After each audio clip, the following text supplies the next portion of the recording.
श्री दुर्गा सप्तशती चौथा अध्याय। महर्षि मेधा बोले, देवी ने जब पराक्रमी दुरात्मा महिषासुर को मार गिराया और असुरों की सेना को मार दिया, तब इंद्रादि समस्त देवता अपने सिर तथा शरीर को झुकाकर भगवती की स्तुति करने लगे। जिस देवी ने अपनी शक्ति से यह जगत व्याप्त किया है और जो संपूर्ण देवताओं तथा महर्षियों की पूजनीय है, उस अंबिका को हम भक्तिपूर्वक नमस्कार करते हैं।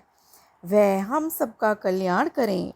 जिस अतुल प्रभाव और बल का वर्णन भगवान विष्णु, शंकर और ब्रह्मा जी भी नहीं कर सके, वही चंडिका देवी इस संपूर्ण जगत का पालन करें और अशुभ भय का नाश करें।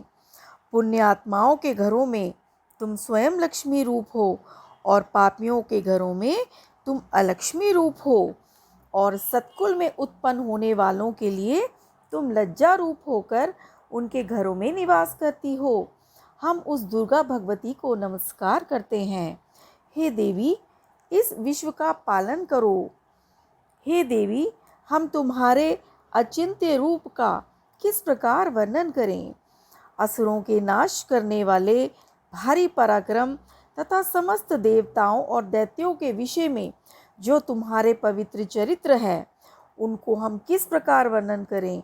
हे देवी, त्रिगुणात्मिका होने पर भी तुम संपूर्ण जगत की उत्पत्ति का कारण हो। हे देवी, भगवान विष्णु, शंकर आदि किसी भी देवता ने तुम्हारा पार नहीं पाया। तुम सबकी आश्रय हो। यह संपूर्ण जगत तुम्हारा ही अंश रूप है, क्योंकि तुम सबकी आदिभूत प्रकृति हो। हे देवी, तुम्हारे जिस नाम के उच्चारण से संपूर्ण यज्ञों में सब देवता तृप्ति लाभ करते हैं, वह स्वाहा तुम ही हो। इसके अतिरिक्त तुम पितरों की तृप्ति का कारण हो, इसीलिए सब आपको स्वधा कहते हैं। हे देवी, वह विद्या जो मोक्ष की देने वाली है, जो अचिंत्य महाज्ञान स्वरूपा है, तत्वों के सार को वश में करने वाले, संपूर्ण दोषों को दूर करने वाले, मोक्ष की इच्छा वाले मुनिजन जिसका अभ्यास करते हैं, वह तुम ही हो। तुम वाणी रूप हो और दोष रहित ऋग और यजुर्वेदों की एवं उद्गीत और सुंदर पदों के पाठ वाले सामदेव की आश्रय रूप हो। तुम भगवती हो।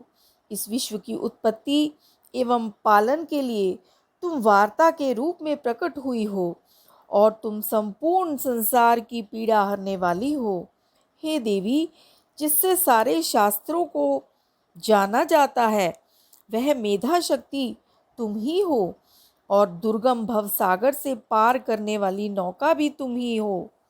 लक्ष्मी रूप से विष्णु भगवान के हृदय में निवास करने वाली और भगवान महादेव द्वारा सम्मानित गौरी देवी तुम ही हो। मंद मुस्कान वाले, निर्मल पूर्ण चंद्र बिंब के समान और उत्तम सुवर्ण की मनोहर कांति से कमनीय तुम्हारे मुख को देखकर भी महिषासुर क्रोध में भर गया। यह बड़े आश्चर्य की बात है। और हे देवी, तुम्हारा यही मुख जब क्रोध से भर गया तो उदय काल के चंद्रमा की भांति लाल हो गया और तनी हुई भौहों के कारण विकराल रूप हो गया। उसे देखकर भी महिषासुर के शीघ्र प्राण नहीं निकल गए। यह बड़े आश्चर्य की बात है। आपके कुपित मुख के दर्शन करके भला कौन जीवित रह सकता है। हे देवी, तुम हमारे कल्याण के लिए प्रसन्न हो। आपके प्रसन्न होने से इस जगत का अभ्युदय होता है, और आप क्रुद्ध हो जाती है तो कितने ही कुलों का सर्वनाश हो जाता है। यह हमने अभी अभी जाना है कि जब तुमने महिषासुर की बहुत बड़ी सेना को देखते देखते मार दिया। हे देवी, सदा अभ्युदय देने वाली तुम जिस पर प्रसन्न हो जाती हो, वही देश में सम्मानित होते हैं। उनके धन यश की वृद्धि होती है, उनका धर्म कभी शिथिल नहीं होता है, और उनके यहाँ अधिक पुत्र पुत्रियाँ और नौकर होते हैं। हे देवी, तुम्हारी कृपा से ही धर्मात्मा पुरुष प्रतिदिन श्रद्धा पूर्वक यज्ञ करता है और धर्मानुकूल आचरण करता है और उसके प्रभाव से स्वर्गलोक में जाता है। क्योंकि तुम तीनों लोकों में मनवांछित फल देने वाली हो, हे माँ दुर्गे, तुम स्मरण करने पर संपूर्ण जीवों के भय नष्ट कर देती हो और स्थिर चित्त वालों के द्वारा चिंतन करने पर उन्हें और अत्यंत मंगल देती हो। हे दारिद्र दुख नाशिनी देवी, तुम्हारे सिवा दूसरा कौन है? तुम्हारा चित्त सदा दूसरों के उपकार में लगा रहता है। हे देवी, तुम शत्रुओं को इसीलिए मारती हो कि उनके मारने से दूसरों को सुख मिलता है। वह चाहे नरक में जाने के लिए चिरकाल तक पाप करते रहे हों, किंतु तुम्हारे साथ युद्ध करके सीधे स्वर्ग को जाएं, इसीलिए तुम उनका वध करती हो। हे देवी, क्या तुम दृष्टिपात मात्र से समस्त असुरों को भस्म नहीं कर सकती? अवश्य ही कर सकती हो, किंतु तुम्हारा शत्रुओं को शस्त्रों के द्वारा मारना इसलिए है कि शस्त्रों के द्वारा मरकर वे स्वर्ग को जावें। इस तरह से हे देवी, उन शत्रुओं के प्रति भी तुम्हारा उत्तम विचार है। हे देवी, तुम्हारे उग्र खड़ग की चमक से और त्रिशूल की नोक की कांति की किरणों से असुरों की आंखें फूट नहीं गईं। उसका कारण यह था कि वे किरणों से शोभायमान तुम्हारे चंद्रमा के समान आनंद प्रदान करने वाले सुंदर मुख को देख रहे थे।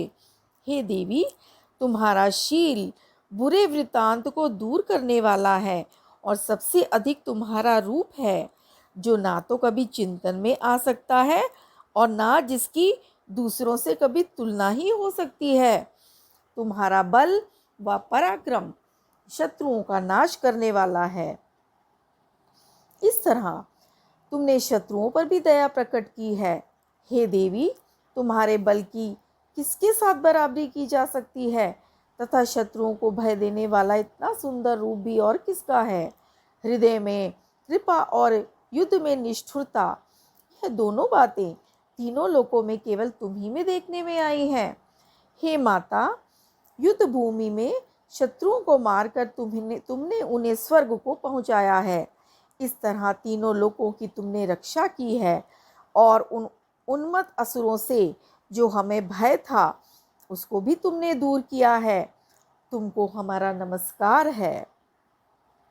हे देवी, तुम शूल तथा खड़ग से हमारी रक्षा करो तथा घंटे की ध्वनि और धनुष की टंकार से भी हमारी रक्षा करो। हे चंडिके, आप अपने शूल को घुमाकर पूर्व, पश्चिम, उत्तर तथा दक्षिण दिशा में हमारी रक्षा करो।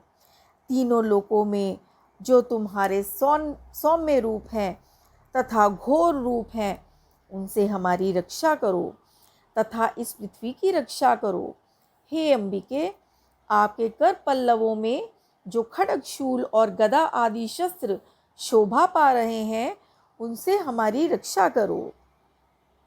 महर्षि बोले कि इस प्रकार जब सब देवताओं ने जगत माता भगवती की स्तुति की और नंदनवन के पुष्पों तथा गंध अनुलेपनों द्वारा उनका पूजन किया और फिर सबने मिलकर जब सुगंधित व दिव्य धूपों द्वारा उनको सुगंधित निवेदन की, तब देवी ने प्रसन्न होकर कहा, हे देवताओं, तुम सब मुझसे मनवांछित वर मांगो।